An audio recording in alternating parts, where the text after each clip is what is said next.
Hello everyone, আমার চ্যানেলের আরও একটা নতুন ব্লগে তোমাদের সবাইকে অনেক অনেক ওয়েলকাম। আজকের ব্লগের শুরুটা দেখে বুঝতেই পারছো আজকের ভিডিওটা কিন্তু হোটেল রিলেটেড হতে চলেছে। তো আমরা গত দুদিন আগে মন্দারমণি ঘুরতে এসেছিলাম। তো এইখানে আমরা যেই হোটেলে ছিলাম সেই হোটেলের ডিটেলসই আজকে তোমাদের সাথে এই ভিডিওতে শেয়ার করব। আমরা ছিলাম মন্দারমণির লিপি রিসর্ট অ্যান্ড স্পাতে। তো ভিডিও শুরুতে তোমাদের হোটেলের এন্ট্রান্সটা তো দেখিয়ে দিয়েছি, এবার চলো রুম ট্যুরটা তোমাদের সাথে শেয়ার করব। আমরা এই রিসর্টের দুটো ডাবল বেডরুম বুক করেছিলাম। তো এখানে দেখো আমি রুমে এন্ট্রি নিয়ে নিয়েছি আর এখান থেকে সোজা চলে এসেছি। দেখো এই হলো আমাদের রুমটা, পুরো রুমটা খুব সুন্দর সাজানো গোছানো। এই রিসর্টটা বেশি দিন হয়নি, 1 বছর মতন হবে হয়তো। তো আমার বোন আগে এই রিসর্টে এসেছিল, ওর ভালো লেগেছে, ও রেকমেন্ড করেছে, ওর কথাতেই এসেছি। আর এখানে দেখো এই যে বেডরুম, তো আমরা 3 জন এই বেডে আরামসে একদম অ্যাডজাস্ট হয়ে গেছে, একটু অসুবিধা হয়নি, বেডটা ভালোই বড়। আর এখানে দেখো দুপাশে দুটো টেবিল আছে, এখানে ফোন আছে। আর এই যে এখানে একটা সেন্টার টেবিল আছে, একটা ফ্লাওয়ার ভাস আছে, আর পাশেই ছিল একটা সোফা, আর এই দিকে আছে একটা টিভি, আর পাশে আছে ড্রেসিং টেবিল। ড্রেসিং টেবিলের এখানেও একটা লাইট লাগানো আছে যাতে সাজগোজ করার সময় কোনো অসুবিধা না হয়। আর এই যে আমাকে একটু দেখে নাও। আর দেখো এবারে এই যে নিচে আছে একটা সাউন্ড সিস্টেম, এটা কিন্তু হোটেল থেকে দেয়নি, এটা আমরা নিজেরাই নিয়েছিলাম, এটা চার্জেবল। টিভি তো সব হোটেলেই থাকে, একটা করে সাউন্ড সিস্টেম থাকলেও কিন্তু মন্দ হয় না, কি বলো?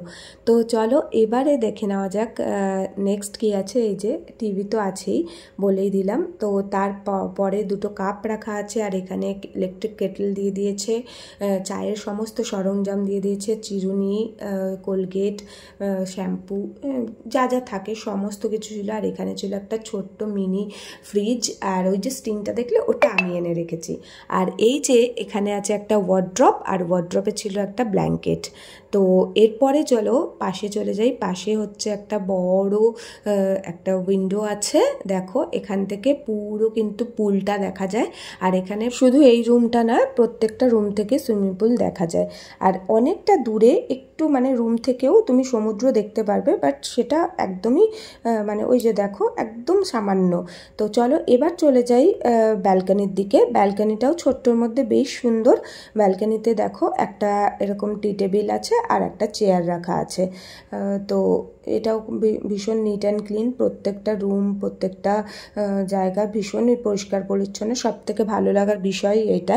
আর দেখো ওই যে দূরে সমুদ্র দেখা যাচ্ছে, আমি একটু জুম করে দেখিয়ে দিলাম তোমাদেরকে, কিন্তু আমি যখন পায়ে হেঁটে যাচ্ছি তখন ওই মিনিমাম 10 মিনিটস লাগে যেতে। এবার দেখো এই হোটেলের পুলটাও কিন্তু বেশ বড়, বাট আমার যেটা মনে হচ্ছে এখন এখানে দেখতেও পাচ্ছ যে পুলটা ক্লিন করা হচ্ছে। পুলের টাইমিং আছে 9টা থেকে 2টো, আর তারপরে 6টা থেকে সন্ধ্যে 6টা থেকে রাত্রির 10টা পর্যন্ত। তারপরেও ওনারা এক্সট্রা আরও একটু সময় দেন, কিন্তু আমার মনে হচ্ছে পুলটাকে আরেকটু ভালোভাবে কেয়ার নেওয়া উচিত ছিল। বাট এবার দেখো এবার আমরা মেন পার্টে চলে এসেছি, এটা হলো ওয়াশরুম। এই ওয়াশরুমের ব্যাপারে আমরা কিন্তু সবাই ভীষণ চিন্তিত থাকি যে হোটেলের ওয়াশরুম কেমন হবে, বাট এখানে কিন্তু হোটেলের ওয়াশরুমটাও ভীষণ ভীষণ সুন্দর ছিল, একদম নিট অ্যান্ড ক্লিন। আর এই যে দেখো ওখানে একটা বাথটাব ছিল, বেসিন ছিল। আর এই যে আর একটা জিনিস দেখাই, এটাও কিন্তু ভীষণ সুন্দর, যেহেতু এই হোটেলের সমস্ত উইন্ডোগুলোই গ্লাসের। তো দেখো এই কার্টেনটা টানলেই এই যে দেখো বেডরুম থেকে ওয়াশরুম, ওয়াশরুম থেকে বেডরুম পুরোটাই ভিজিবল হয়ে যায়, ভীষণ রোম্যান্টিক একটা ব্যাপার। কিন্তু এবার চলে আসি মেন টপিকে। এই রুমের প্রাইস কত ছিল? আমরা গিয়েছিলাম শুক্র শনি রবি মানে উইকেন্ডেই গিয়েছিলাম। আমাদের কাছ থেকে এনারা চার্জ নিয়েছিলেন 3200 সামথিং, ইনক্লুডিং ব্রেকফাস্ট। আর হোটেলের রেস্টুরেন্ট আছে, খাবার দাবারের কোয়ালিটিও ভীষণ ভালো, আর স্টাফেরা তো ভীষণই ভালো। এই হোটেলের নাম্বার আমি ডেসক্রিপশনে দিয়ে দেবো, তোমরা চাইলে কল করে সমস্তটা ডিটেলসে জেনে নিও। আর আমার ভিডিওটা ভালো লেগে থাকলে অবশ্যই কিন্তু একটা লাইক কমেন্ট করে দিও, চ্যানেলটা সাবস্ক্রাইব করতে কিন্তু ভুলো না। টাটা।